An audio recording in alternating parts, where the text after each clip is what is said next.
Record. All right. I'll make you the host here, Mateo. Thanks for Okay. joining here on Easter Sunday night, guys, for those of you who are here.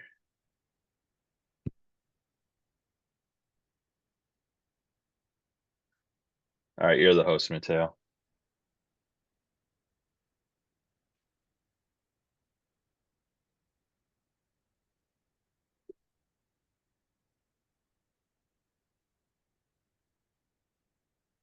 All right. Thank you, Don. Appreciate that. Cool guys. Thanks for all those that are here right now. I'm gonna keep this kind of short just because it's a holiday and it's late and a lot of people had a lot going on today. So much as myself, I'm sure we have a lot to do getting ready for back to work tomorrow. But tonight, I'm just gonna talk about officiating the face off a little bit. I know it's something we talk about a little bit every year, coming into the season. And this is definitely something that kind of I feel like kind of gets taken for granted that we kind of get lazy on at the beginning of the year. And there's something that throughout the year, if we're not getting prepped into what we want our face-offs to look like, it can really drag on and kind of make that going into the postseason a lot more difficult when we start cracking down on our violations or making sure guys are right or making sure that we're not taking too long on the face-off. So Um, oh, first thing, obviously, when we're facing off is what are we looking for? And obviously, we have a list of 10 different things: contrasting tape, top to stop, parallel to each other and the line, crosses perpendicular to the ground, i.e., what we call straight up and down, not touching the center line with either hand or head or cross or foot for that matter. Both hands are gloved and they're wrapped completely around the cross, not having our hands open, not having just our finger with two fingertips touching the ground and the other parts touching our glove or touching the cross. Um, the hand that's closer to the throat should always be in a palm up position. Right hand can't touch the head of the cross. All parts of the player that is positioned must be to the left of the throat of the cross, and then motionless following the set command and prior to our whistle. Just things that we all know what we're looking for. Um, so yeah, I mean that's just textbook stuff. Just a quick refresher on what we are looking for. For me, there's three steps to officiating the face-off. We have one, the pre-face-off officiating, two, face-off position adjustments when we get the players down, and then our whistle sequence following once our players are good between our set and whistle call. After that, that ball's getting moved and we're looking for ground ball stuff. And that, when we're talking about counters and whatnot, it is a different conversation. I think it's a different part of the face-off that could definitely be elaborated on. But I think these three steps, if we can get these three steps right, we're going to do a lot of great face-offs. We're going to have minimal trouble, and we're going to do everyone a great service down the road. So pre-face-off officiating, we want to help ourselves out early by communicating with the players. So when we got the players there, this is the time to just be like, hey guys, like, are our face-offs good? Like, it's a simple question. It's like, guys, are we good? And like they can either give you a thumbs up and give you a head nod, they go, yes, sir, or they might bring up a concern. Like white might go, hey, I think blue's cheating, or blue's leaning a little bit. You're like, all right, I got you, guy. Like, thank you.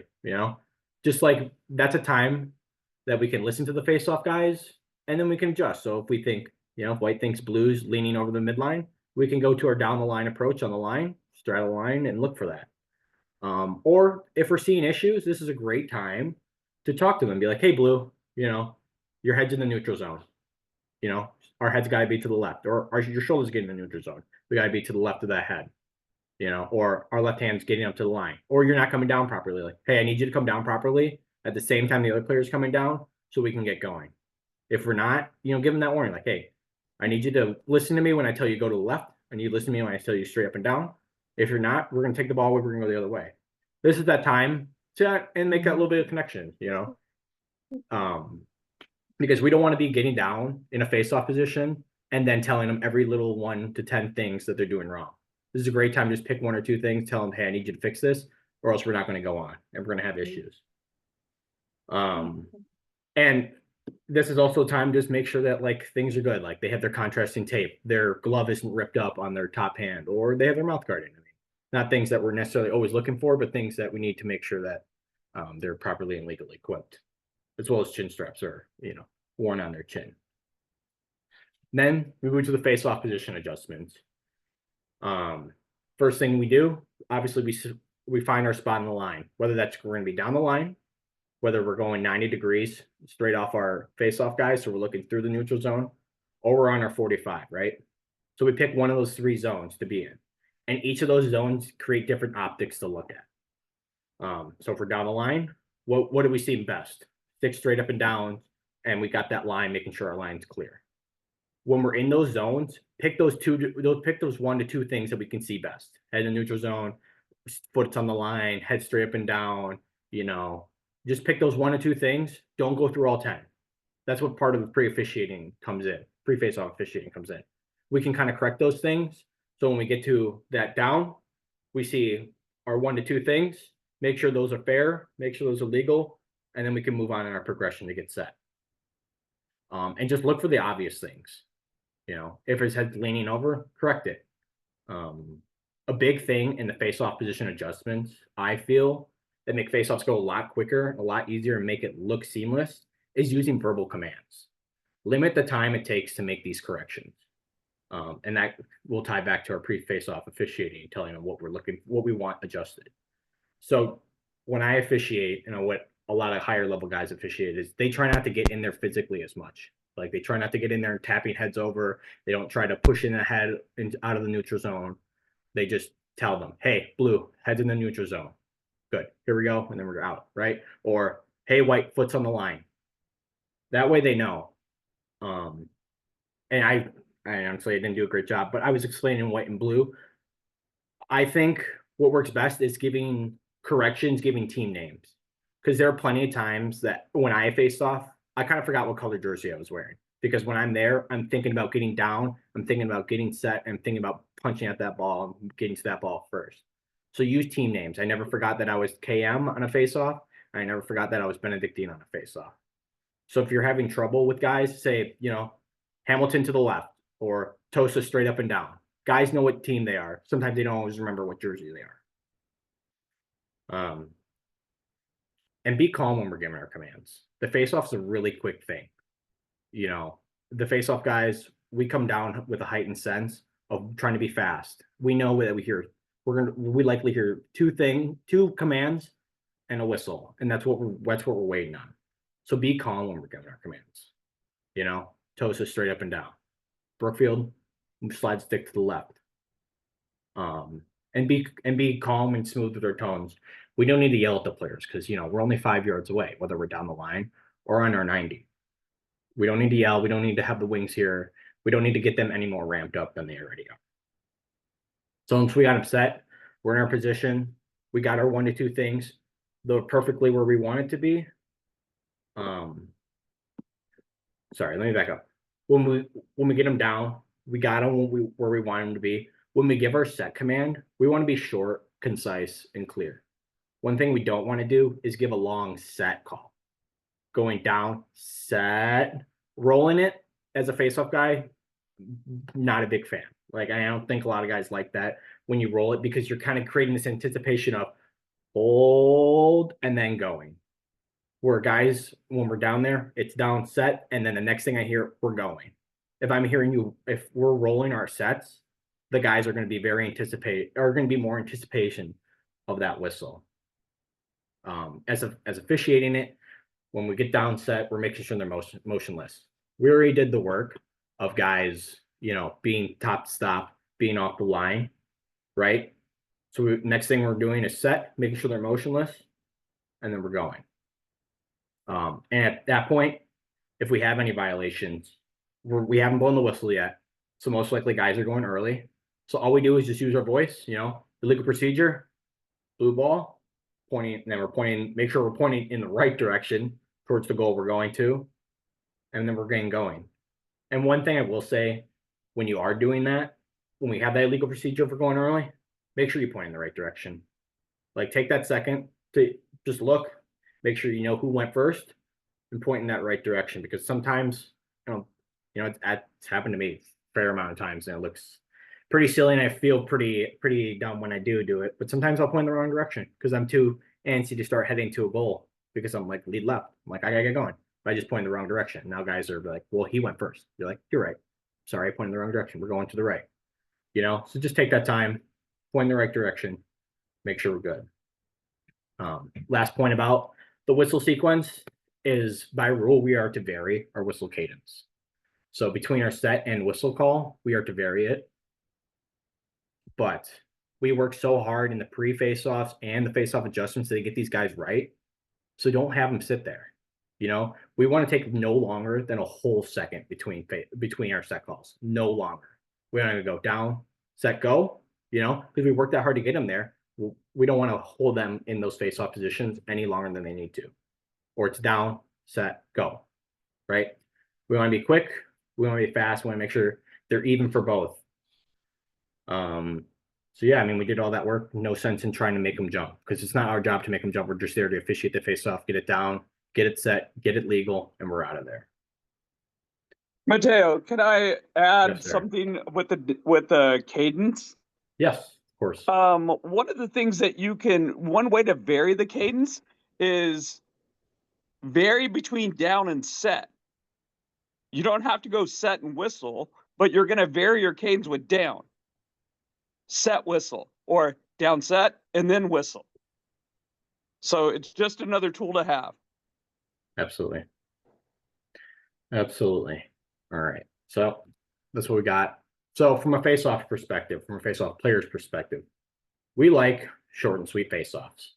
We want to go down. We want to get set legally. We want to make sure we want to try to, you know, most guys, they like to try to not have as many adjustments as possible because the more we have to move around, the more we're waiting, and the more we're kind of getting out of our, you know, just our heightened sense of getting after the ball. So we want to get down, we want to get set, we want to play the ball. Another thing is we want to have an open communication with our officials. We want to be able to talk about any concerns that we might have. We might be like, hey, you know, he's leaning, or his thumb's completely on the plastic, or his foot's on the line, or whatever our concerns might be, you know. Even if our concerns as a face-off player don't get answered, just being able to say something to the official and the official being like, okay, I got it. Or, you know, they might ask me a question about what I'm asking or clarification. Just that back and forth communication, keeping it open makes it go a lot better. And, you know, just makes the face-off players feel just a little bit better. Just making sure that they're heard. And we, face-off players, we like quick correction. Like I said earlier, we don't want to sit down in a face-off position too long. It's not the most comfortable position. It was a lot more comfortable when we were knee down, but we don't do that anymore. Obviously, we're standing neutral grip. So we don't want to be hunched over in those positions any longer than we need to. The goal is to be the quickest, is to have a quick face-off. The longer we sit there, the longer we're actually being disadvantaged, waiting for corrections to happen, or we're waiting for the official to blow his whistle after his set call. You know, we're being disadvantaged because we're waiting there and sitting there. Obviously, it's our job to be motionless, but it's also the job of the official to make sure that they're fair and equal for both ways.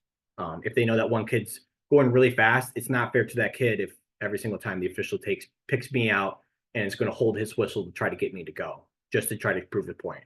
You know, it's not a bad thing to do that and use our varying cadence of whistle to do that, but it's also disadvantaging one team if you're every single time going to try to pick out a kid that is trying to go early. It's good to keep them in check for sure, but it also can slow the game down significantly if every single time we got violations going the other way. And then consistent face-off cadence, like I just said, making sure our words are concise and they're clean and they're quick. It's down, set, whistle, right? Everyone knows the cadence. You know, we don't need to. We try not to add too many words in there that might throw a guy off. No rolling set calls, like I said earlier. We don't want to go set. We just want to make it clear, set. You know, calm in our commands, and then not holding them too long. And understand that our commands don't have to be very loud. Our job is to only officiate the face-off, which consists of two face-off players, one from each team, and we're 5 yards away. Like I said, we don't need to yell. They're right there. You know, down, set, whistle. You know, we don't need to yell it. So down, set, whistle. You know, the aggressive set doesn't do anybody any good, and it doesn't make you look any better by yelling. Then just last thing, just a couple common mistakes that I see, and some things I kind of already talked about. Pick one or two violations to look at. You know, when we're getting them down, whether we're on our 90 or we're down the line, pick one or two things to look at. And if those two things are good, and we think it's fair and legal, we're going. Don't look for all 10 things. That's some of our pre-officiating that we can do. And it also depends on the optics that you look at. If we're down the line, like I said, how do you know his head's in the neutral zone? His head can go over the midline, but how do we know it's hovering over both heads? So then we pick, like I said earlier, foot, stick straight up and down, lines clear, good to go, right? Too long of a whistle.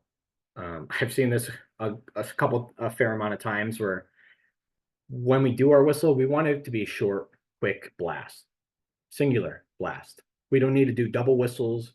We don't need to do long whistles, because what happens when we do those things is we create a disadvantage for both sides of the team, because sometimes they might be thinking that we're blowing a violation, even though all we did was just blow the whistle. But we blew this long whistle, and the wing guys aren't running in because they're like, oh, I think the play's dead, right? Short, quick blast, makes it clear, face-offs in and out. Too long, and our next thing is too long of a set call. Like I kind of said earlier, rolling or dragging our set call just creates such a big disadvantage. Just short and concise on those things. Like I said earlier, just prior face-off timing. And just like Steve helped me out with the cadence, it's down set whistle or down set whistle, it making it quick, or varying our downs, down set whistle or down set whistle, just kind of playing around with that. And each official is different. Each official likes two different things, or even throughout the game, some officials like to change it up, which is great. Just kind of keeping the players honest, but we don't want to keep the guys down there any longer than we need to, right? Another issue I kind of see guys do, and I just not a huge fan of, is not wanting to use their verbal commands. We have a voice, and we are the official. They're to listen to us because we adjudicate the rules. And if they don't follow what we're telling them to do, by all means, we can go the other way because they're not lining up properly, or for whatever the violation is, right? Use our voice. White to the left, stick straight up and down, black off the line, or team name, black off team name off the line, Getting in there, moving sticks, moving heads, just leads to a whole chaotic problem and just keeps the guys down there a lot longer. And like I said earlier, circling back, we don't want to keep them there any longer than we need to. We don't need to slow down the game any longer than we need to. The game lacrosse is a quick sport, and that face-off just needs to keep on pace with what the sport is playing. And another big thing is not freezing attack or defense following any face-off violations. As a trail official, if we have any sort of violation, we're immediately turning to our attack and defense side that we're on. We're putting our hands up, we're telling them to hold in there because they can't substitute in those scenarios. All we're doing is just holding them in there, hold, wait for the violation to point one way, whether that's your way, then we're good to go. Or if it starts transitioning the other way and you're the trail now, you make sure that they're there, and then you can head up to the face-off center and blow it in, or your lead's blowing in at that time. So yeah, that's all I got, short and sweet. If you guys have obviously any questions or anything, you can text me, you can email me, and I can help you out with those things. Mateo, can you talk about violations that we might see after the clamp has happened? Not necessarily pre-whistle violations. Yeah. Actual during the face-off. Yeah. I mean, there's a whole spew of things that obviously could happen. When we talk about face-off, guys, the face-off happens where the ball is. So if that ball is still on, basically our parameter is that the ball is still at the center dot. As soon as that ball is moved from that center dot, or wherever the face-off is taken, and moved from that player's head, that face-off is over and we have ground ball action. So just something to keep in mind and understand that the face-off doesn't extend further beyond when the ball is moved off that dot. But things that we will see on post-whistle violations are, holds, using the free hand, stuff like that. So like one thing that you will probably see a lot is kind of honestly holding. Is probably what I see the most. And that one of the biggest holdings that we will see is when one player has the ball clamped, another player will reach their cross through the hands of the opponent that has the ball clamped, and will either prevent that player from lifting and directing the ball, or pinching that head or pinching that cross down to the ground, keeping that player who has the ball clamped stuck there. So that's an easy one. hold, we're going the other way. One thing that a violation that this isn't a violation, but I think some people do kind of get confused on, or they kind of get scared on, and it is a very gray area, especially when officiating is very hard to see. But when one player clamps the ball, the opponent will sweep around and attack the player's hand from their left side. So if I'm the defending player, I'm moving my hands to my left and I'm moving it around to the other player's right hand and coming across. That is a completely legal move, except when contact is initiated above the glove. If that player's coming around the player's clamped hand and ripping his arm or anything, we have a 1 minute penalty. Those types of plays are very dangerous and there's no need for them. And that's one thing that we do have to keep control on. You don't see it a whole lot in a lot of games, but when you get to higher levels where face-off guys kind of know what they're doing, that is a play that just to kind of keep a close eye on and understand that if it is above the gloved hand, we do have a penalty there as well. And I don't have this clip, but as well as we cannot body check an opponent in a face-off position, in a crouch face-off position. So if Team White clamps the ball, Team Blue cannot body check that player off the ball, even if it's a legal body check, because they are in a crouch position and they are deemed in a face-off position, which is a defenseless position per NFHS. However, good face-off guys will instead go underneath the stick of the clamp player in white and use blue stick to lift white stick into his body and drive him off the ball or to redirect the ball in that manner. That is a legal play because we are using our stick as the contacting force to move into the body, right? So that is a good thing that you need to know is that you cannot legally body check a player in a face-off position with the initiating part being the body. But we can use our stick to lift into the player to then drive him off the ball. And then from there, that ball's being moved and we have ground ball, right? Yeah, I mean, those are the biggest things officiating that I think, or in violations is just simple clamping, simple holds, and honestly that making sure that if they are going for a body check that they're using their stick as an initiator and not using their body to Mateo, I have a question. Yes, Steve. What I heard was it is illegal to check a face-off player still in a crouch position if the ball moves away and we have a face-off player now attempting to field a ground ball. Can he be checked? He can, as long as it is within a legal manner. Okay. Yes, and to Steve's point, like I said earlier, once that ball is moved from that X or dot or where we place the ball down, the face-off is now over and we are back to loose ball, ground ball rules, just like, and then field the play.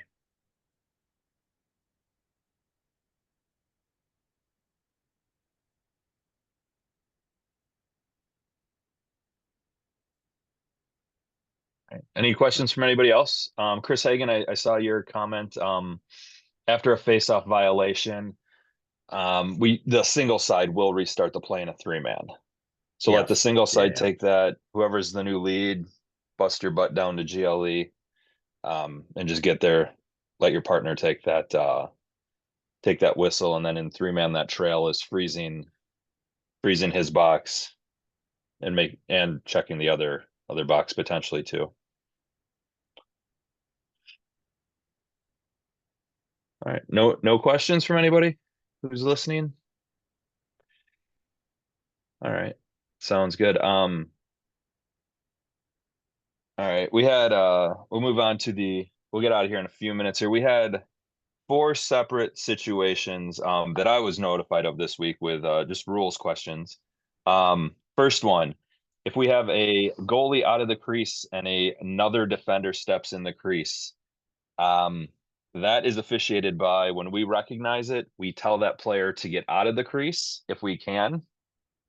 If he doesn't hear us, doesn't get out before the shot is in flight, we let that shot continue in case a goal is scored. Once he touches it or that shot is over, we kill the play. And the first action on that, the player or the team gets a loose ball conduct foul. So it is a warning. So the ball will go back to the offense. If it happens a second time in the game on the same team, no matter who the player is, that is a 1 minute unsportsmanlike penalty, unsportsmanlike conduct. We had situation this week where the officials went right to the unsportsmanlike conduct and skipped the conduct on that. So make sure we're giving them that conduct penalty first. Don, can I Yes. ask a question on that? Is there something to the rule that indicates that the player is looking to play goalie, so it's not really anywhere in the crease, but in front of the goal? Yes, thank you, Dave, for clarifying. That is correct. He has to go in there to take the place of the goalie or to act like the goalie. I think Yes. it's intent to block the shot is what just clarifies it as. Yes. Thanks, Yeah. Mateo. Yes. Thanks, Mateo. I'm old. Words are hard. Yes, thanks, Dave. That's a good point. If he's just in the back at X or something or on the side where we normally see deep holes playing in and around the crease, then that's not the same thing. So intent to block that shot in place of the goalie. So yes. Hey Don, just to be clear though, if the defender is standing in front of the crease, completely fine to block it at no different than any other spot on the field, correct? That is correct, Rich. Yes. Okay, yep. Just want to make sure. Yes. And I actually had one a couple weeks ago where I actually probably screwed it up because the player was outside of the crease. And when the shot came, he did step back into the crease. So his foot was in the crease when he made contact with the ball. And after the play happened, I was like, oh yeah, I should have conducted that, about 12 seconds after it happened when I thought about it and the coach was yelling. So, but yes, if he's completely out of the crease, he is fine. That is perfectly legal. Got it. Thank you. Yep. In high school and youth. Yep. Then the second one was actually from Rich emailed me 20 and 10-second count, just to clarify that. And I know a lot of guys know this, but just to clarify, our 20-second count, it ends when the offense gets the ball over midfield, and the 10-second count does not begin until somebody has possession. So if we clear the ball, it's between the midline and the box, gets kicked back and forth over the midline 6, 7, 8 times. Nobody ever picks it up. We have no new count if there's no possession. So that count doesn't start until possession. And that's what you had asked, right, Rich? Yeah.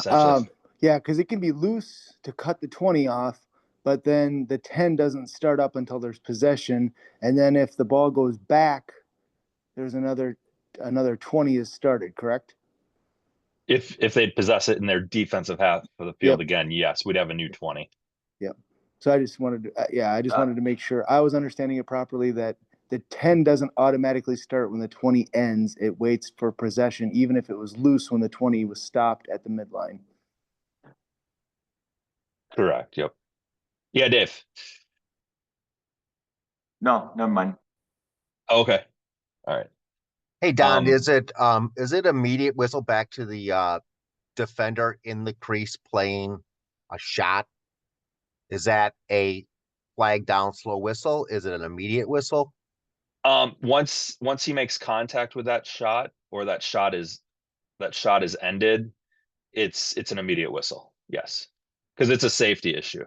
Okay.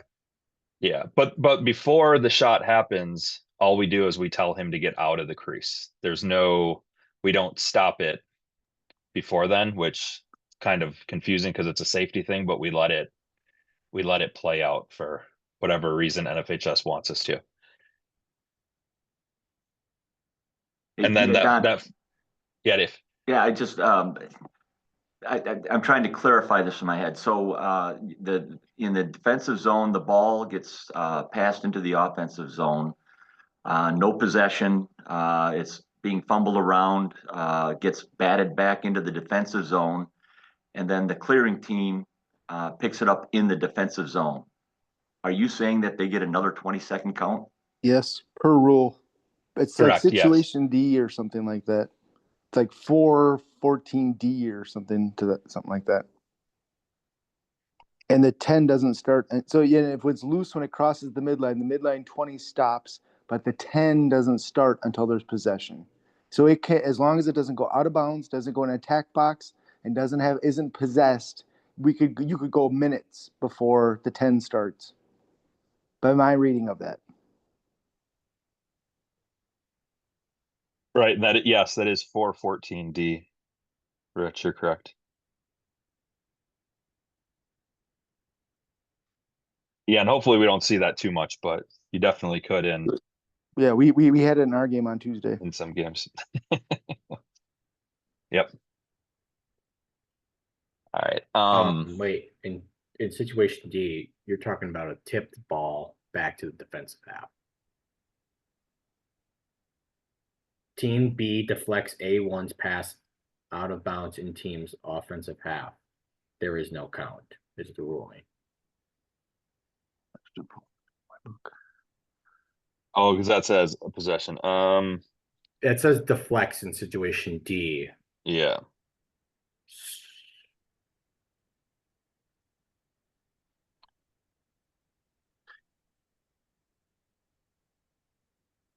I mean, you'd almost have to have, because let's put it this way. Let's say it's loose, crosses the midline, gets deflected back to the defensive zone. You don't start the 10 doesn't start till there's possession at the midline. So then what do we have going on? Yeah, it's 413D, Mateo. Sorry, 413D. Team A is clearing the ball in its defensive half. The ball is loose when it crosses the center line. Before either team gains possession, the ball returns to Team A's defensive half of the field where Team A regains possession. Ruling Team A receives a new 20-second count. So they never. So you're saying the 413D, situation, not 14D. Yeah. The situation is they never possessed it in the offensive half of the field to warrant a 10-second count. Correct. Correct. Yes. Okay. Yep. Yeah. I think that was part of the confusion. I think the Yeah. first explanation was they had possession and they got the 10 seconds and it would cross back over and we give them the 20. But I think we're good now. I think I cleared it up.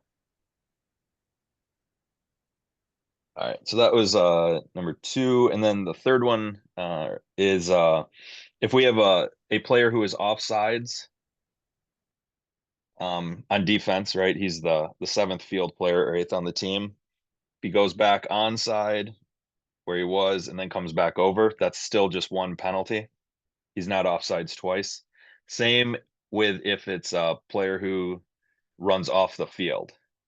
So if he's offsides or was an illegal sub and we have a flag down and he runs off the field, if he comes back on when they realize it's a penalty, that is still just one penalty on that player. If a new player comes off, offsides or over, it'd be another penalty on the team on a second player, but one player can only be offsides once on the same continuous play. Any questions on that one? I don't have a question on that one, but can I ask? Yeah. Is there any absolutely. way on the Wailoa website we could have like a little spot or a page where some of these situations are listed, so in case we ever encounter one of them, and or if we would miss a meeting, that we can look back and go, okay, yeah, this came up earlier this season. Here's one of these scenarios, kind of just you know what I mean? Because if it happens to one of us down in Milwaukee, it might happen to one of the other ones somewhere else. You know, just a thought. Yeah, we can put something together. Yeah. Thank you. Yeah, between Nick Bonafili, who runs the website, and Steve, who's the training director, and myself and Mateo. We can put something together with that Thank stuff. you. Thank you. And then Steve, do you want to talk about the equipment check? We had a couple of questions about when coaches can request an equipment check, and then what is it that we're looking for, and then what is it that the rule says. So first, if a coach requests an equipment check, by rule, you are looking for make sure if the player has all of the proper equipment and if anything is illegal. During an equipment check, there is no part of the rule that says it must be worn properly during an equipment check. You are simply looking to see if the player has the mandatory equipment and if the equipment is illegal. What questions are there about that? So a player can have his mouthpiece in the cuff of his glove, his helmet could be unfastened because it's an equipment check. You just want to make sure that they have the equipment, and you want to make sure that none of that equipment is illegal. Now, if a player is not wearing his equipment as the way it was designed, i.e. the chin strap either hanging really loose below or up at their nose, that is on us to enforce. Because that is, they are participating, not meeting the requirements of the rule. If a player loses a mouthpiece or the player's elbow pads come up off of their elbows, that is legal if that happens during play. You can ask them to adjust it. If they drop their mouthpiece, a player can pick it up and put it back in. If a player's elbow pads come up, you can ask them to put them down. But if a coach sees a player's mouthpiece out, they cannot request an equipment check right then. It has to be during a dead ball. And then they're doing an equipment check. You want to make sure that they have it, not that they have to wear it legally. What questions are there?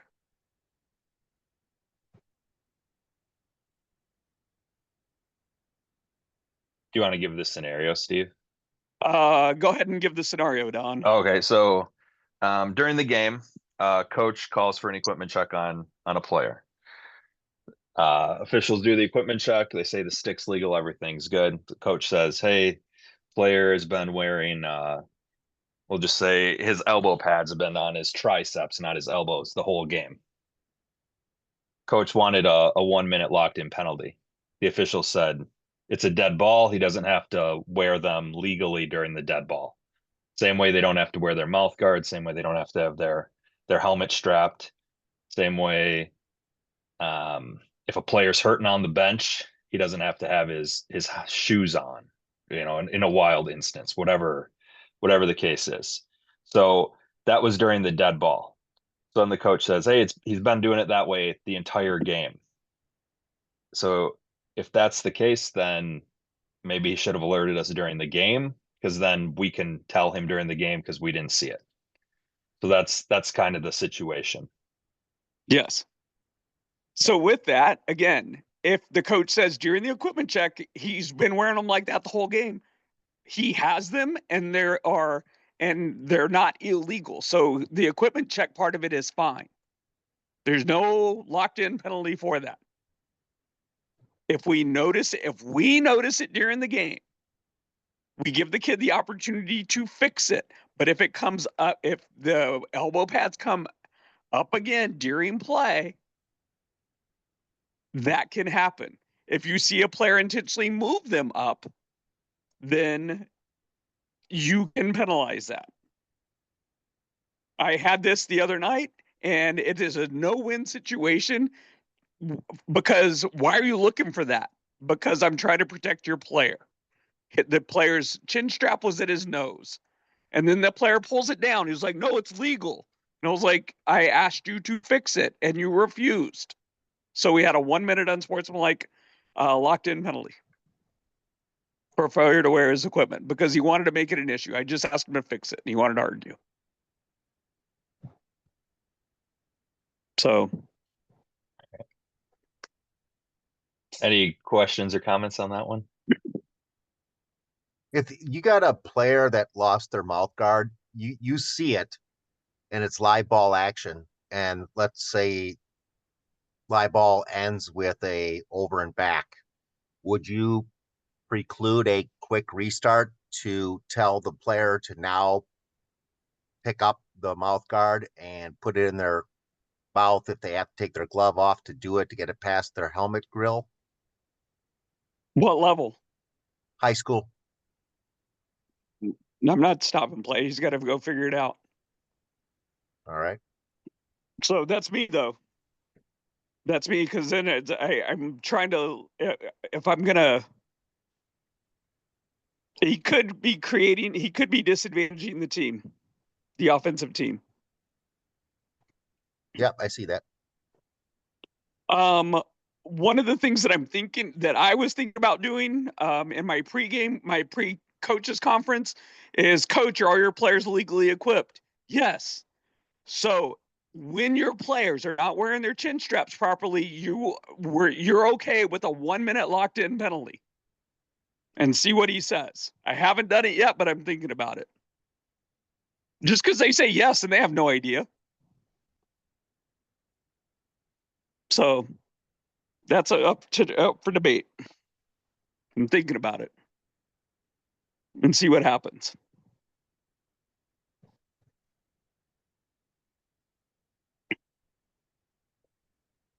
So that's all I got done. All right, thanks, Steve. Anybody have any other questions or topics here before we end this for this week? Anything at all? No. Porter, you have anything? You're one junior official here. Thanks for coming. Nope, I got nothing. Sounds good. He did good at Alright. his first time last weekend at Wausau. Porter did a good job. We're glad to have him. Excellent. Good job, Porter. Excellent. Thanks, Rich. Thanks, Porter. Appreciate good feedback for him. All right. If anyone has any questions, email below board. Email Randy Cohn, downsetlax@gmail.com. You have all of our emails on numerous emails that have been sent out through Arbiter, all that good stuff. Ask your veteran officials in the area, Dave Woleen in Madison, for example. Nick Bonafilia, Christian Roth, Matt Roth, a whole bunch of other people up in the Bay Valley who've been doing it for years. If anyone has any topics they'd like to see covered in these in the next 5 or 6 weeks here before the season's over, let us know that also. Or if somebody has a topic they'd like to cover and would like to volunteer like Mateo did tonight, that would be excellent as well. All right. Other than that, that's Cool. I think that's all we've got, guys. Thanks, guys. Yep. Thank Thanks, you. guys. And thanks. Have a happy Easter. But What, Logan? I said have a happy Easter, even though Oh, I mean, yes. I guess it's over. But Yes. Yes, what's left of it. Right. Thank you, Logan. Yeah.